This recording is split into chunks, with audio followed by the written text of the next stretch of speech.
Class क्या होती है, ये चाहे आपके ग्रेजुएशन में हो, टीचर हो, कोचिंग हो, ऑफलाइन क्लास हो, ऑनलाइन क्लास हो। क्लास जो होती है, एक आप यहां पर हैं और आपने आज डिसाइड किया कि मुझे आईएएस की तैयारी करनी है। अब जरा देखो, आईएएस की तैयारी करनी है, इस पूरे गेम में सबसे इंपॉर्टेंट फैक्टर क्या है? टाइम।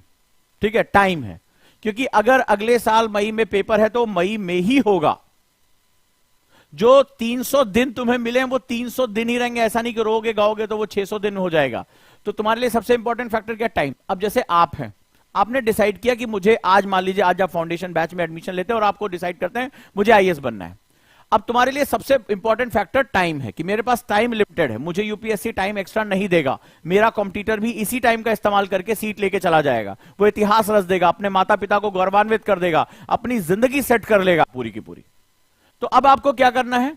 अब आपको इसमें बड़े इंपॉर्टेंट तरीके से ध्यान देना, आपको सब्जेक्ट के इसमें घुसना है। अच्छा, हम क्या होता है कि हम पहले से कंपटीशन दे रहे होते हैं, पहले हम जैसे 12th के बाद दिया, ग्रेजुएशन में दिया, तो हमें क्या होता है, इन जो एग्जाम्स होते हैं इनका एक सेट फ्रेम होता है। जैसे मैथ्स, अगर आप पीसीएम से हैं तो आईआईटी के लिए जाएंगे, इंजीनियरिंग के लिए जाएंगे, पीसीबी है तो आप मेडिकल के लिए जाएंगे, तो ये एक फिक्स सेट होता है।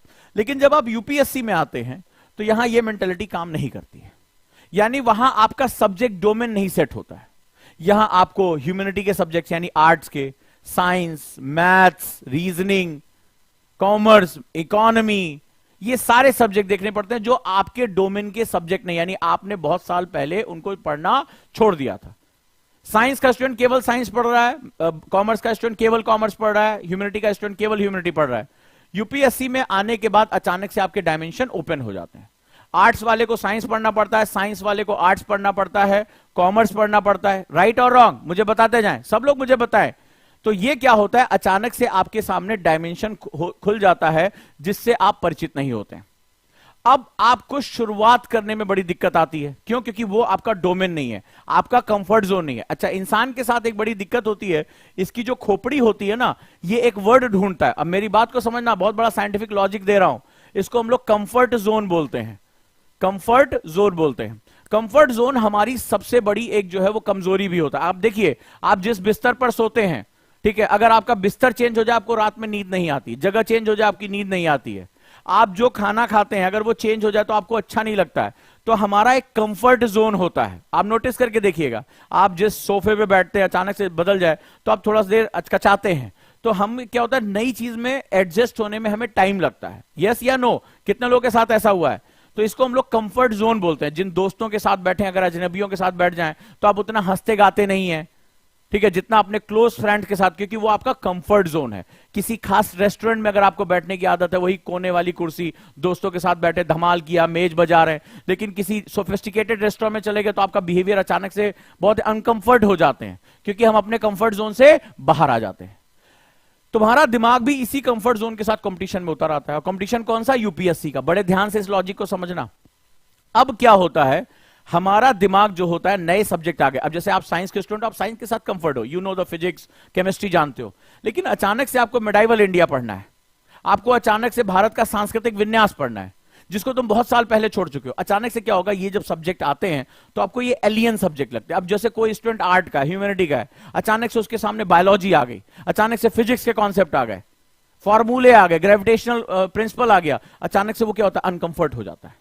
और जो ये अनकंफर्ट होता है, ये हमारे दिमाग को जिगजैग लेके जाता है। क्या काम करता है? ये जिगजैग घुमाता है, ये सही है, ये गलत है, पहला अपना वाला पढ़ूं फिर ये वाला करूं। तो इसमें क्या होता है, हमारा टाइम लॉस होना शुरू होता है। भाई मुझे सीधे सीधे तुम तक पहुंचना है, ये सीधा रास्ता, मैं तुम तक पहुंच गया, लेकिन अगर मैं ऐसे घूम के इधर से उधर जाऊं तो क्या होगा, मुझे टाइम लगेगा। तो क्या होता है, हम टाइम लॉस शुरू कर देते हैं। और इधर क्या होता है, हमारी घड़ी ऑन है, यूपीएससी वाले ने टाइमर ऑन कर दिया है, भाई तुम्हारा एग्जाम इतने समय बाद होगा।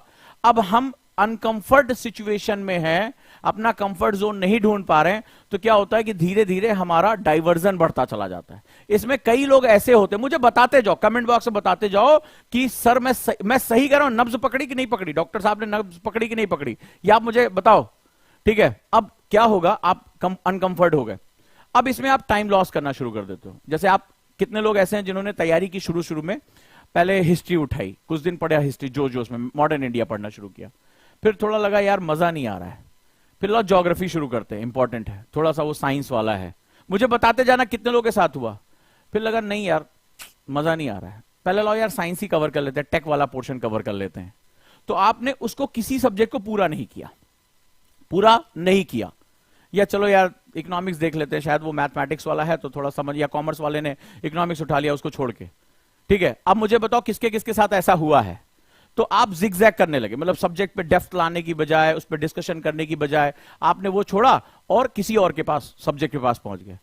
कई बार बच्चे कोचिंग बदल देते हैं, टीचर बदल देते हैं, लेकिन वो क्या होता है, वो स्वयं अनकंफर्ट है, स्वयं अनकंफर्ट है, वो समझ नहीं पा रहे कि मुझे इस सब्जेक्ट पे कैसे अटैक करना है, इसमें अपना कंफर्ट जोन कैसे ढूंढना है, राइट। तो मुझे बताओ ऐसा किसके किसके साथ हुआ है, कमेंट बॉक्स में मुझे सबसे जानकारी चाहिए, तो बताता हूं कि आखिर ये क्लास और सेल्फ स्टडी क्या है। सही कह रहा हूं? बिल्कुल, शिवा ने कहा बिल्कुल सही कह रहे हैं सर, मोटिवेशन ने कहा हाँ सर बिल्कुल सही कह रहे हैं आप, वंडरफुल, सभी लोग जवाब दो, सभी लोग।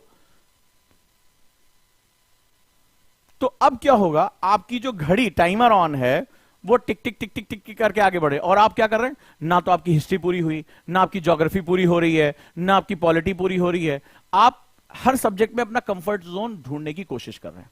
और ये इस वजह से क्योंकि आपकी जो नर्चरिंग हुई है, जो हमारा एजुकेशन सिस्टम है, वो साइंस वाले को केवल साइंस पढ़ाता है, वो मैथ्स वाले को केवल मैथ्स पढ़ा रहा है, वो कॉमर्स वाले को केवल कॉमर्स पढ़ा रहा है, और यूपीएससी कहता है मुझे तो प्रशासनिक अधिकारी चाहिए जिन पे सब पे उनकी जो है नॉलेज, एक कम से कम सामान्य ज्ञान उनका होना चाहिए, सामान्य अध्ययन होना चाहिए। अचानक से इसका नेचर बिल्कुल टर्न हो जाता है। तो आप क्या होता है, इसमें बहुत ढेर सारे बच्चे होते हैं जो कंफर्ट जोन नहीं ढूंढ पाते, और क्या होता है अपना टाइम खराब करते हैं। नतीजा क्या होता है, या तो कुछ समय बाद उनका सब्जेक्ट से मन उचट जाता है। कितने लोगों का ऐसा हुआ कि शुरुआत में, मुझे तैयारी में, जो लोग तैयारी पहले से कर रहे हैं या तैयारी कर चुके हैं, मुझे अभी कमेंट बॉक्स में बताएं कि शुरुआत में जो सब्जेक्ट उनका मन उचट गया, दोबारा कभी उसमें मन नहीं लगा जल्दी, बहुत या मेहनत बहुत करनी पड़ी, बार बार कोशिश करनी पड़ी। कितने लोग ऐसे हैं कि जब शुरुआत में कोई भी सब्जेक्ट, मान लो हिस्ट्री रही हो या ज्योग्राफी रही हो या पॉलिटी, मजा नहीं आया और वो घूमते रहे और हमेशा के लिए उनका सब्जेक्ट उनसे छूट गया, हमेशा के, मतलब उसमें फिर दोबारा कभी इंटरेस्ट नहीं आया, या इंटरेस्ट लाने के लिए उन्हें दुगनी तिगनी मेहनत करनी पड़ी। कितने लोग हैं ऐसे, कितने लोग हैं यहां पर, मुझे बताएं।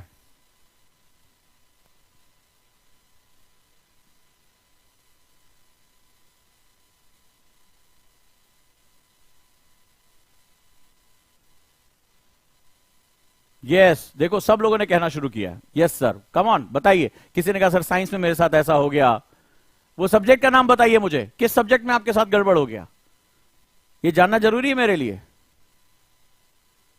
Good good. नीतीश ने कहा सर मेरे साथ ऐसा हुआ, गुड गुड, बताते रहो, डॉक्टर से अपनी बीमारी नहीं छुपाते। हाँ, तो होता क्या है, जो क्लासेस होती हैं, जैसे कई लोग कहते हैं आजकल यूट्यूब पे वीडियो चला, वो किसी चीज पे भी चलना शुरू हो जाता है, वायरल हो गया, तो भैया सेल्फ स्टडी कर लो, सेल्फ स्टडी कर लो। बट सवाल है, सेल्फ स्टडी क्लासेस के साथ भी हमेशा बनी रहेगी? तुम इन दोनों का अंतर तो समझो, इनकी साइकोलॉजी समझो, इनका साइंस समझो कि इन दोनों का साइंस क्या। अब क्लासेस हैं, ये नहीं कहूंगा कि सिर्फ कोचिंग क्लास, मान लीजिए आपके घर में कोई अच्छे प्रोफेसर हैं, आपके कॉलेज में बहुत अच्छे प्रोफेसर हैं, आपका एनवायरमेंट बहुत अच्छा है, आपके कोई बड़े भैया सिविल सर्वेंट हैं या वो प्रोफेसर हैं, तो अगर वो पढ़ा रहे, किसी के पिताजी पढ़ा रहे, तो ये मतलब है, क्लास का मतलब क्या होता है, क्लास का मतलब होता है कि हम अनकंफर्ट सिचुएशन से कंफर्ट सिचुएशन में आ सके। अब जरा ध्यान से समझना जो बता रहा हूं। तो क्लास उसको कहते हैं, कोचिंग क्लास है, ऑफलाइन क्लास है, ऑनलाइन क्लास है, कोई भी तरीका हो सकता है, कोई भी माध्यम है। अब क्लास क्या काम करती है, जो टीचर इसमें होता है, जो क्लास में टीचर होता है, प्रोफेसर जो होता है, अब उसको बड़ा एक्सपीरियंस होता है अपने सब्जेक्ट का, उसने कई बार बच्चों के सवालों का जवाब दिया है, क्वेश्चन कराए हैं, सालों से उसने इसकी स्टडी की, वो उस सब्जेक्ट का मास्टर है। उसने क्या किया, सब्जेक्ट में तुम्हें एंट्री कैसे करनी है, सब्जेक्ट में एंट्री करनी है, उसके तुम्हें तरीके समझा। जैसे मान लीजिए टीचर ने हिस्ट्री पढ़ाना शुरू किया, तो आपने कभी जिंदगी में हिस्ट्री नहीं पढ़ी, आपको नहीं पता कि भारत की संस्कृति में क्या था, प्राचीन भारत किसे कहते हैं, मेडाइवल क्यों कहा गया, मॉडर्न इसको क्यों कहा गया, क्या कॉन्फ्लिक्ट्स हैं, वर्ल्ड वॉर क्या है, वर्ल्ड हिस्ट्री क्या है, आपको नहीं पता एक्चुअली में। लेकिन टीचर क्या करता है, उसको सरल तरीके से प्रस्तुत करता है, अपने अनुभव से जो काम की चीजें आपके लिए लेकर आता है और इजी कर देता है। तो क्या काम करता है, ये आपको कंफर्ट करा देता है। जैसे मान लिया टीचर ने पढ़ाना शुरू किया, मॉडर्न इंडिया पढ़ाना शुरू किया। अब मॉडर्न इंडिया में कहां से शुरुआत होती है, कहां से हम आगे गए, औरंगजेब की मृत्यु के बाद भारत में क्या हुआ, कैसे यूरोपियन शक्तियां आ गईं, कैसे उन्होंने षड्यंत्र किया, भारत पे कब्जा किया, अब आपको इंटरेस्ट आने लगा। आप फिर कैसे जो है हमारे लीडर्स आए, उन्होंने कैसे स्वतंत्रता की बात जगाई, कैसे स्वदेशी आंदोलन किया, फिर धीरे धीरे कैसे हमने संघर्ष किया, क्या क्या राजनीतिक हमने जो है वो अपना एलिवेशन किया, कैसे भारत जो है एक चक्कर में फंस के उसका विभाजन हो गया। तो आज जो पाकिस्तान तुम देखते हो, बांग्लादेश देखते हो, वो कभी भारत का हिस्सा रहे, तो आपको बहुत सी चीजें समझ में आती हैं। फिर आपके मन में और जागरूकता हुई, सर 1707 औरंगजेब से पहले क्या था, तो फिर वो मेडाइवल की बात होती है, फिर आपको लगता है कि अरे इससे पहले भी भारतीय संस्कृति, हाँ वो गया, तो क्या होता है, वो आपकी क्यूरियोसिटी को बढ़ाता है, आपको कंफर्ट जोन देता है, तो धीरे धीरे वो कहानियां आपके साथ जुड़ती चली जाती हैं, वो कहानियां आपके साथ जुड़ती चली जाती हैं, आप सब्जेक्ट से परिचित हो जाते हो। टीचर बताता है जीडीपी क्या है, जीएनपी क्या है, ठीक है, इन्फ्लेशन क्या है, क्यों जो है वो अभी कल जो है रिजर्व बैंक ने जो है वो मौद्रिक नीति समीक्षा की और जो है ब्याज दरें बढ़ा दी, ब्याज दरें बढ़ाने से क्या होता है, उसका इन्फ्लेशन से क्या जो है वो बढ़ जाता है। तो ये सारी चीजें चल रही होती हैं, बड़ा मजा आता है इसमें। तो क्या होता है, वो आपका जो माइंड में अनकंफर्ट जोन है, जो आपको नहीं पता चल रहा है कि मैं इस सब्जेक्ट में घुसूं कैसे, मैं मॉडर्न इंडिया क्यों पढ़ रहा हूं। आधे बच्चे तो ये कहते हैं मैं क्यों पढ़ रहा हूं, कई लोग कहते हैं एग्जाम के लिए जरूरी रट लो, लेकिन रट सकते हो इतनी किताबें, रख दो एक दूसरे के ऊपर, मोटी मोटी किताबें रट सकते हो इतनी किताबें, मुझे बताओ पॉसिबल है इतनी किताबें रटना? और रट के करोगे क्या? यूपीएससी कहता है मैं तो फैक्ट पूछूंगा नहीं, मैं तो लॉजिक पूछूंगा, क्योंकि आज का जो अधिकारी है वो इस जो आंदोलन था उससे क्या सीख सकता है। भाई हमारे जो नेता थे, हमारे आंदोलन के नेता थे, उन्होंने क्या आंदोलन किया, उन्होंने लोगों में जागरूकता फैलाई, उन्होंने स्वदेशी की बात की, अंग्रेजों के खिलाफ उन्होंने जो है अहिंसा का मार्ग अपनाया, जो है अंग्रेजों के खिलाफ एकजुट हुए, कोई नरम दल हुआ, कोई गरम दल हुआ। तो तुम्हें आज क्या करना है? यूपीएससी कहता है कि तुम आईएएस ऑफिसर हो, ठीक है, तुम्हें गंदगी के खिलाफ लड़ना है, तुम्हें भूखमरी के खिलाफ लड़ना है, हमारे बच्चों में एजुकेशन की अवेयरनेस आए इसके लिए तुम्हें लड़ना है, जो माँ बाप अपने बच्चों को स्कूल नहीं भेज रहे हैं उनके लिए जन आंदोलन क्रिएट करना है, जो बच्चियों की कम उम्र में शादी हो जा रही है उनके लिए लड़ना है, ठीक है, जो है माताएं बहनें कुपोषण का शिकार हैं उनके लिए लड़ना है, बच्चों के लिए लड़ना है, भारत को विकसित राष्ट्र बनाना है, आंतरिक सुरक्षा रखनी है।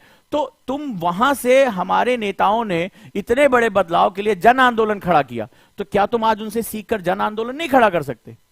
तुम लोगों को एकजुट करो। कितने आईएएस ऑफिसर की कहानियां तुम जानते हो, पानी को संरक्षण करने के लिए, सड़कें बनाने के लिए, सफाई के लिए उन्होंने लोगों को जागरूक कर दिया, और लोगों ने देखते देखते वहां पर क्या कर दिया, परिवर्तन कर दिया। मैंने पढ़ाया था, जो बांदा के डीएम थे उन्होंने लोगों को पानी का महत्व समझाया, तालाबों को साफ कराया, बिना सरकारी मदद के लोगों के अंदर एक भावना भर के, और जल संरक्षण शुरू कर दिया।